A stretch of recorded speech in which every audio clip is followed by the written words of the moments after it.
guys. I'm really excited to have Robin here with us today.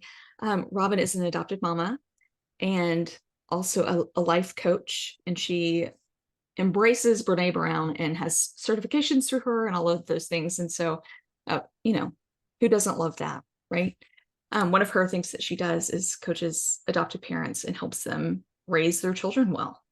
And so she's also an author. And so I'm just excited to hear kind of her whole journey of everything. So if we could start at the not at the very beginning, but with your adoption, that would be amazing. All right. Thank you, Laura, for having me. I am a biological child that adopted with my husband 33 and 30 years ago. And we went through an agency, Loving Alternatives, in the East Texas area. And I was very starry-eyed. I didn't know anything, and I would have sworn to on my life at the time that there were no differences in adoptees and biologicals. I certainly couldn't imagine loving them any differently.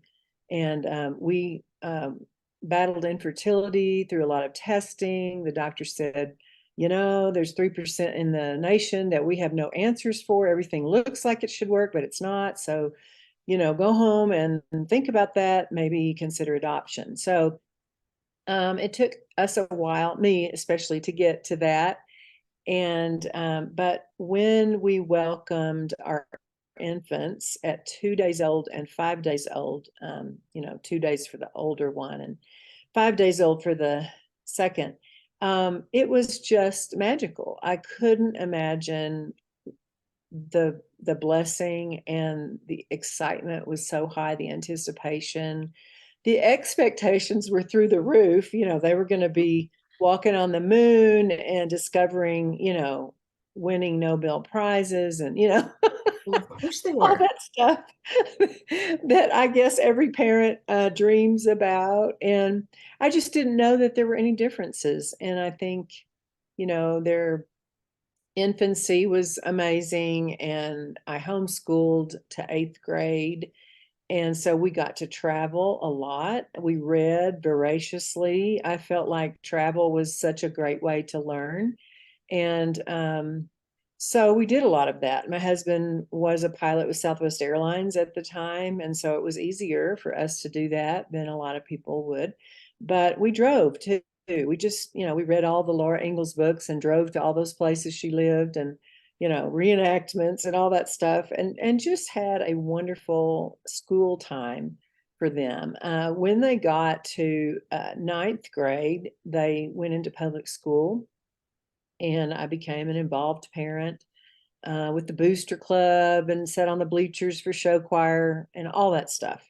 Then they went to the colleges of their choice in different states, and they got full tuition scholarships one way or the other, with grades and performance. And it was just great. I thought, wow, see, I was right. There's nothing to see here.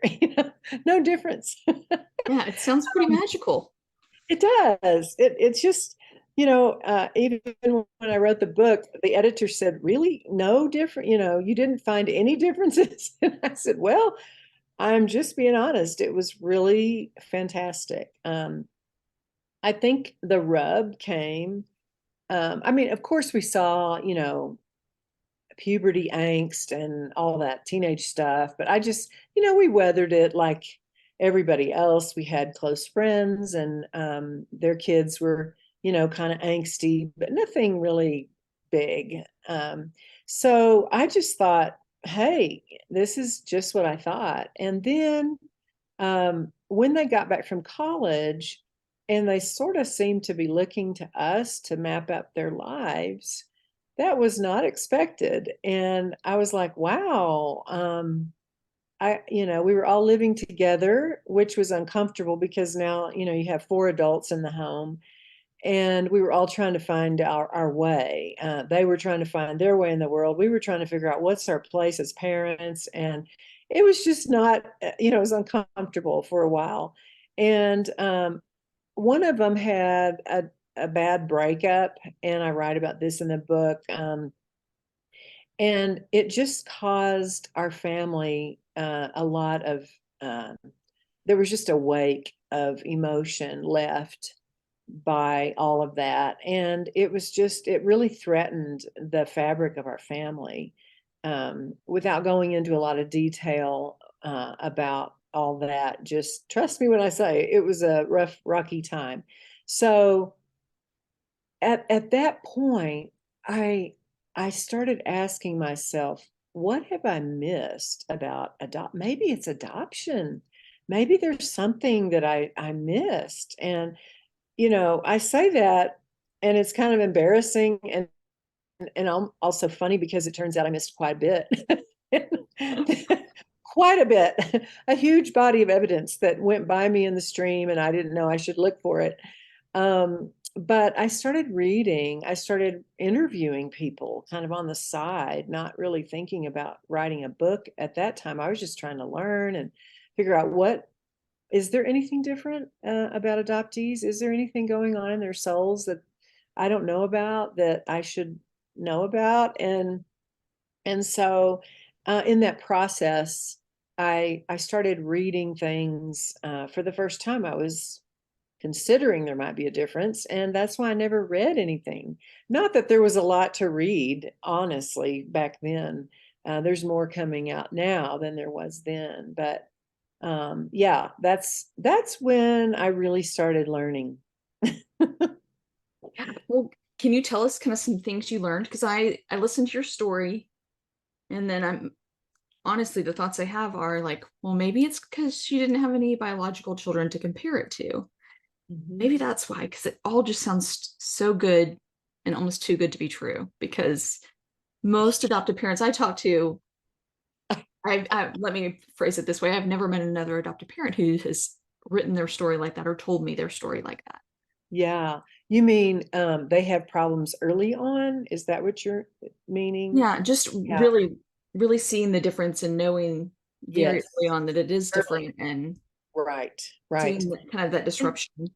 and I would say the people that I've interviewed and come in contact with have said when their kids come out of foster care, that is certainly true. Or if if they get them later in life, they've been placed a lot of different places, or even one other place, there's disruption early. But with domestic Caucasian um, infant adoptions, that's why I didn't think there was going to be any problem. I didn't realize that there was stuff that happens way before, like in the womb.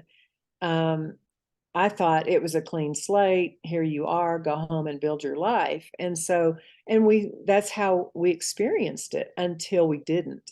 And so when they were in their early 20s, and I started asking people like, wow, what have I missed? And I was hearing these stories that were just burn the hair off my head. I was like, oh my gosh, and I guess we skated, but what I found, I read The Primal Wound, the book by Nancy Verrier. I think that's how you say her name. And she talks about, what goes on in the womb. And so the baby grows in this womb. They're at home. They know the smell of the mother, the taste, the dislikes, the ways, just everything about this person. And when they're born and they're placed for adoption, they're looking for the owner of that womb. So in comes the adoptive parent and, thrilled to hold this child and all in 100%. I am your mother. I'm telling them that. And in their infancy, they know intuitively something happened before you. And so it sets up this mistrust, like I'm lying to them because they don't have language to explain what they're feeling. I don't know they're feeling anything but, oh, mommy. And so there's no communication because they have no language yet. But there is this internal mistrust that's set up from the get-go.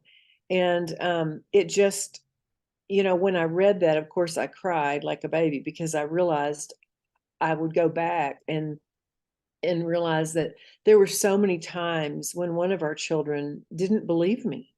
and mistrusted me. And I was almost pronounced guilty um, before I could, tell her the truth or what happened. I've never lied to either of our children. And I just found it so weird and interesting and just weird. Like, why would you mistrust me? I've given you absolutely no reason to.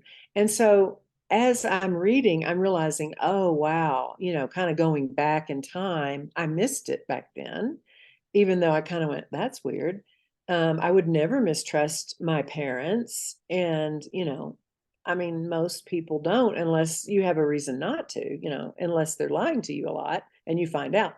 But so that was a huge thing that kind of made me go, oh, wow, okay, there's something else going on. And the other thing I learned and continue to learn is anger outbursts are masking something deeper, many times shame, fear. It's not about the anger. It's not about the behavior at all. Many times it's about what's behind that feeling. And so I don't mean to get ahead of myself, but that's another thing I learned is like, oh, you don't, you can't take things at face value. So, and I would say maybe a third big thing I learned was adoptees, for there to be true acceptance in the family and just a peaceful camaraderie kind of feeling, they have to adopt you back.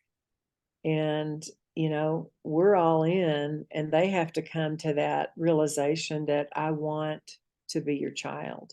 And that comes slow or quick or whatever. It's all different in different families. Never heard it phrased that way before. Yeah. Mm-hmm. I'm intrigued by the work that you do now and how you work with families. Do families call you when I make up that they call you when they're in crisis mode? Is that typically how you see it? Or do you see families kind of getting ahead of the game and preparing and doing family counseling together? Or is this like a mom coming in crisis mode typically? Typically, yes. I had a couple just yesterday call from another state. First they emailed me because it's in my book, How to Get a Hold of Me. And they said, we heard from a friend here in this area that you had spoken at the National Adoption Conference to therapists and social workers this June and in St. Louis. And we're desperate. Our family's unraveling. And would you help us? And I was like, wow, okay. I don't even know that friend that they quoted the name, but I think it's word of mouth a lot, and what I did for that couple is just said, okay, I've looked up, based on what you've told me, I looked up 5 therapists in your area who deal with the things that you're dealing with, specifically in adoption. And even going further, there's adoption's the broad title, but the specifics that they gave me about their family. And so they were thrilled, here's a name and a number and an address in your area. And so sometimes it's just making those connections for people. And then we were able to kind of unpack um, the way they are feeling, and I was able to say, you're not alone. There's 100 million Americans impacted by adoption in their immediate families right now. That doesn't count the doctors, the families, friends that support them. These are just 100 million. That's about a third of the country. And so most people know somebody that's adopted, or that's a family member or a birth family member. I mean, most people know somebody. So there's a whole lot of us. The problem is we're so spread out. And that's what I hope to bring the world together a little bit through the book and through coaching. And I'm writing curriculum right now to do an online coaching thing starting this November with another adoptive mom I'm real excited about. We can do it online, so we can include moms and dads from all over the country, and just kind of to get the toes wet, to meet other adoptive parents. To me, that's just when I want to, hold pinkies and, sit around the fire and go, hey, we're in this together, because there is so much encouragement realizing that we are not alone. And when they can meet other couples and get their contact information, that would be my joy, to connect them. I love that. What is the curriculum? Like, what does it walk you through? We're going to start out with like a 3-week, once a week, probably hour long session. And the curriculum right now is just kind of an intro to the fact that you're not alone. And I should have that written down in my notes, but I don't. Like I said, I'm writing it. But definitely self-compassion. There will be a whole thing about self-compassion. That's what I taught at the National Adoption Conference, because there is so much burnout, and there is actually a term, compassion fatigue. And so I'm like, if it's a saying, a real term, that people are using, that says a lot. There's a lot of us out there that are like, oh, where can I go? And is it selfish to care for myself? That's a big thing. And I would say resoundingly, no, you must. You must be full so that you can pour out. You can't pour from an empty cup. So self-compassion is on there. Affirmation and forgiveness. Those are two kind of that sit together. And that's a very, very introductory session. And then we'll have probably another deep dive in a second thing, and it'll be an hour and a half, like a 90-minute session for 4 weeks. I hate to keep people strung out on 6 to 8 weeks, because people, that's hard. But if you can look at your calendar and go, yeah, I got a month that I can devote to this. And when people are together, I talked with a group in Des Moines, Iowa in June on my way out to St. Louis. And adoptive parents love to be in the same room with adoptive parents, because, like I said, it's an isolative job. You're doing good work, but you're isolated. And so when you can get together with others, it's just such a shot in the arm, and you gain energy and new inspiration to go on. So that is my passion. I want to equip and encourage parents.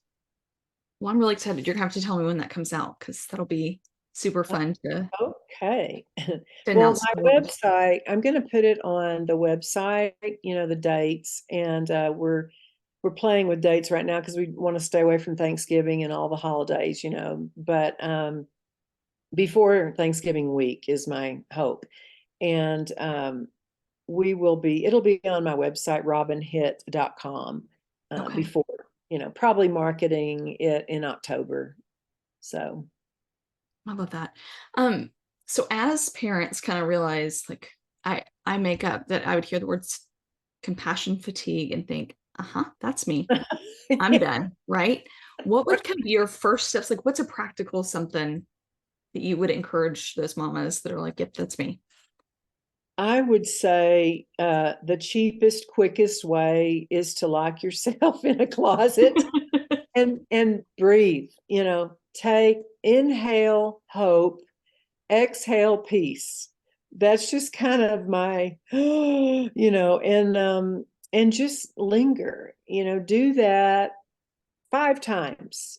I mean, 3 is a little short. If the house is burning, you can't do that. But anybody can step away. It's free. Air is free. And just those moments to collect so that we don't dysregulate and then, have to mess on our kids and ask forgiveness later. It's Yes. easier to go in the closet and just say, I need a minute. And that is a way of taking care of ourselves, and it's inexpensive. In fact, it's free. But just learning to step away and just collect our own emotions, and ask ourselves the questions. What am I feeling right now? And because that's what I would encourage us to do with our kids. They've just wrecked a holiday. They've sabotaged, a birthday party. They have thrown something and broken a family heirloom, whatever it is, or punched a hole in the wall, whatever it is. Um, you know, it's so easy to react. I mean, it's so easy. And probably, the better thing is just to say, stop right now and sit down, and then me as a parent go collect myself before I even try to deal with anything. That is a form of self-compassion, because we're not going to be able to help them if we're like spinning, ourselves. So that's number one. um, Another thing is to try to, sit with them. I know Connected Child has said this a lot. Instead of like spanking or, grounding them forever, or throwing them in their room and closing the door, bring them close and talk about what just happened. Um, I see that you're really angry. What's behind that? And, oftentimes it's completely different than what we think it is. It might be masking, and it takes a while to drill down to what's really going on. A lot of times, I mean, a 25-year-old can be angry and they're really just ashamed that they're not where they think they should be as adults, and who can they tell that to? And so if we come alongside them and say, this is a safe place, and I want to sit here with you until we kind of can get to the real deal. What's behind what just happened? Why can't you move forward? Now, if you're talking about a younger child, I am a big fan of the color wheel of emotion. I don't know if you're familiar, but a lot of people are. You can get them for free online. I used to have one on my website that I was giving away. Yes, very perfect. I see you have one. I have a pillow behind me. I don't know if you can see that. Oh, awesome. I love that. I saw that recently in a therapy office when I met one of the therapists that I interviewed for the book, and I thought, oh, I love this. Anyway, yes, walk them through how they're feeling and what's behind that. A, a word to stay away from is why, because it's sort of an aggressive, stance, and why did you do that? Why? And I mean, that's really probably not going to get our desired outcome if we start at it with why. But more as a coach, I'm saying, start with what and how. What's behind that? I see that, you can make an observation. I see that you just broke that. Let's talk about it. Come over here. And this is after we're collected, of course. And then, we can talk with them about what's going on. And it's not a quick thing. It's usually they don't have an idea what's going on. And so you have to kind of help them. That's why I think the color wheel is so good. And I can't tell you how many times when we disciplined one of our children, I would ask her, now, what did you hear me say? And it was completely different from what I said. And she was like spinning out of control, like, well, that means, you're really ashamed of me. And I mean, it was always a super negative thing. And I was like, that's what you heard? Let's try this again. So, I mean, I would literally, one time I repeated myself 3 times before she could parrot back to me what I actually said. So sometimes it's not a quick process, but it's worth it. And even like the example that you gave of breaking a family heirloom, we didn't have that, but we've had many throwing a rock through a glass door that we have. Glasses everywhere. And, of course, my immediate response, yeah, like whatever. sure. But I'm like, the rest of the day, like talking about that moving towards, like, I know cognitively that that's what I'm supposed to do, and that's how I'm supposed to respond. And But that's the first thing, knowing how we're supposed to. yes, but then Then it also I takes a think, while to get there. yeah, giving yourself the compassion that I'm also going to be human in this. For crying out Yes, loud, I've got to find a door yes. person now, and I've got to clean up all this glass and interrupted my day and all of those things, right? So I was pretty much the whole day that I was like, I cannot talk to you right now. I'm so angry that I cannot talk right now. Yeah. Um, Which is good, it's you're taking inventory of yourself. And it's better that, we're not robots. I mean, I yeah, think our kids sometimes think we are or should be, or maybe they think we're perfect, but newsflash, we're not, and we need some time. So, yeah, if you can't really get there to a good place to talk, then just postpone the talk. yeah. And that's Give okay. yourself a break. Yeah, Yeah. that's I think that great. we read all these adoption books and hear all these things, and it's like, crap, why I've never responded perfectly to this. And it just kind of perpetuates the, Shame. yeah, Yes. And while we're on shame, let's I talk just about want to that. say that everybody has shame. It comes at us when we least expect. And that's why the emotion wheel is so important, because we can detect it earlier. The more astute we are, the more literate we are with our emotions, the more we can teach our kids to become emotionally literate. And when you are, you can not only spot things earlier, but you can respond differently, quicker. And it's a great tool. But yes, we all have shame, and it knocks on our door, sometimes comes in the door before we even realize we let it in. But there are ways to deal with shame, and self-compassion is one of those things. So, because we're not going to do it right every time. In fact, we need to celebrate our wins. So, yes. Agreed. Yeah.